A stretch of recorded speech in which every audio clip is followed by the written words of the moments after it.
ባዩሽ ዛሬ ስታስመስል ነበር። ዛሬ መታ ወይዘሮ ሜላትን ለማየት ሆስፒታል በመሄድ እህት የምንነሽብኝ ነው? ማነው እንደዚህ ያደረገሽ? የኔ አንደበት ይዘጋልሽ፣ እንዴት እንደዚህ ትሆኝብኛለሽ? እኔ እህትሽ ያለው እያለ ስታስመስል ነበረ።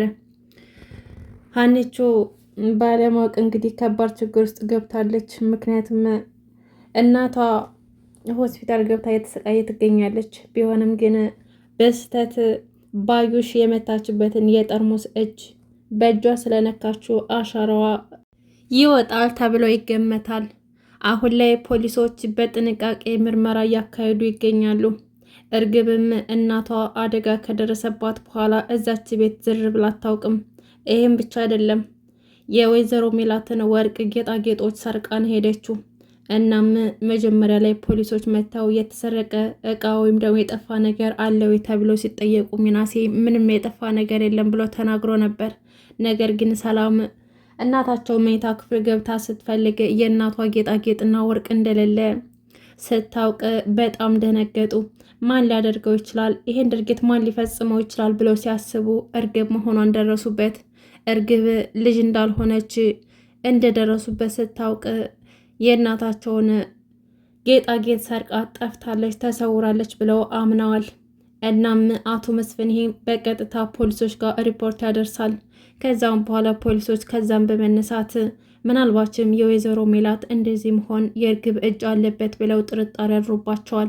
እናም ለአቶ መስፍን ክስ እንዲመሰረትና እርግብ ከገባችበት ገብተን ልትያዝ ይገባል፣ በቁጥጥር ስር መዋል ይኖርባታል ብለው ነገሯቸው። አቶ መስፍንም ተስማማ እርግብ ላይ ክስ ለመመስረት። ባዩሽ አሁን ላይ የወይዘሮ ሜላት ወርቅ እንደጠፋት ስትሰማ እንደ እብድ እያደረጋት ነው። ምክንያቱም ሳትቀድም ስለተቀደመች እርግብ ስለቀደመቻትና የወይዘሮ ሜላትን ጌጣጌጥ ይዛ ስለተሰወረች በጣም ተናዳለች። ስልክ ደጋግማ ብደውላትም ሊሰራላት አልቻለም። ይሄም ብቻ አይደለም፣ በወይዘሮ ሜላት አለመሞትና እንዴት እንደዛ አድርጌ መትቼሽ እስካሁን ድረስ በህይወት አለሽ? መሞት እኮ ነበረብሽ። ምናልባችም ብትሞች ይሻልሻል። እንደዛ ካልሆነ ግን እኔና አንቺ ከባድ ጦርነት ውስጥ ነው የምንገባው። ያ ከመሆኑ በፊት ግን ብትሞች ይሻልሻል እያለችም ስታስፈራራት ነበረ።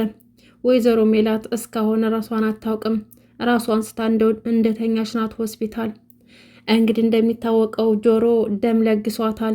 ምንም እንኳን ወይዘሮ ሜላት መጥፎና ጨካኝ መስላ ብትታየውም እና ደምም አልሰጣትም ብሎ ቢያስቸግርም በስተ መጨረሻም ግን ለሀኒቾ ሲል በሷ ላይ የሚችል አንጀት ስለሌለው እና የልጆቿን መልካምነትና የአቶ መስፍንን መልካምነት ሲያይ እሺ ብሎ ፈቃደኛ ሆኖ ለወይዘሮ ሜላት ደም ሰጥቷት፣ ደም ተሰጥቷትም እስካሁን ድረስ ልትነቃ አልቻለችም እና በቅርቡ ትነቃለች ተብሎ ይገመታል።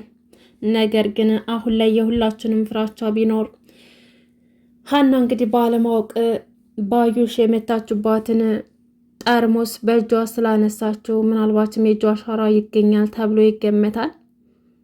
ፖሊሶቹም እንዳሳወቁት ከሆነ አሻራው ተመርምሮ እስካሁን ውጤቱ እንዳልመጣና ተጨማሪ ምርመራ ያስፈልገናል ብለው ሆስፒታል መጥተው ባዩሽ በተቀመጠችበት ሰዓት ነበረ ተጨማሪ ምርመራ ያስፈልገናል፣ ሌላም ሰው ተጨማሪ ሰው ይመጣሉ የዛ ቤት ብለው ሲጠይቁ ቀጥ ብላ ወጣች። እናም ምናልባችም ጥርጣሬያቸው ወደ እሷ ሊሆን ይችላል እና ባዩሽ አሁን ላይ ጆሮንና ተምቹን ባየቻቸው ቁጥር እየተከታተላችሁ ነው ወይ? ምን እየሰራችሁ ነው? ከአጠገቤ ገለል በሉልኝ፣ ሁለተኛ ካገኟችሁ አለቃችሁም። ከጀርባችሁ ያለም ሰው እንዳለ ግልጽ ነው፣ አይዟችሁ የሚላችሁ ሰው አለና ማንም ይሁን ማንም እደርስበታለሁ ብላ አሴርን ጉሮሮውን አንቃው ነበረ። ነገር ግን አሴርም ግራ ገብቶታለች። ሴትዮ ለምንድን ነው እንደዚህ የምትሆነው? ምን አስባ ነው እያለም ተገርሟል። እና ተምቹም ሌባ እንደሆነችና አጭበርባሪም እንደሆነች ነግሯታል። አሁን ላይ እርግብን ትፈልግ ወይስ ደግሞ ጆሮና ተምቹን ታስቁማቸው ወይስ ደግሞ የሜላት አለመሞት? ሶስቱም ባንድ ሆኖ ውጥረት ውስጥ ከቷታል። የምታደርገው ግራ ገብቷት ከዚህ ስትሯሯጥ ነበር ባዩሽ። እና ወይዘሮ ሜላት ደግሞ መንቃት አለባትና ማስታወስም አትችልም የሚለው ነገር ብዙዎቹን ያስፈራና አሳሳቢ ጉዳይ ነው ማለት ነው። እንግዲህ ወይዘሮ ሜላት መርሳትም መሞትም የለባትም። አሁን ላይ እርግብና ባዩሽ መጋለጥ አለባቸው። ባዩሽ በቁጥጥር ስር ውላ የእጇን ማግኘት ይኖርባታል። እንዲሁም ደግሞ እርግብ የወሰደችውን የወርቅ የወይዘሮ ሜላትን ወርቅና ጌጣጌጦች መመለስ አለባት። እንዲሁም ደግሞ የእጇን ማግኘት አለባት እንላለን። ውድ ቤተሰቦች ለዚህ ቻናል አዲስ ከሆናችሁ ሰብስክራይብ በማድረግ ቤተሰቡ ነው። እናመሰግናለን። ተወዳጁና አጓጊው ልብ አንጠልጣይ ኖላዊ ድራማ እንደቀጠለ ይገኛል። በቀጣይ ቪዲዮ እስከምንገናኝ ድረስ በያላችሁበት ሰላማችሁ ብዝት ትረፍረፍ ይበልልኝ።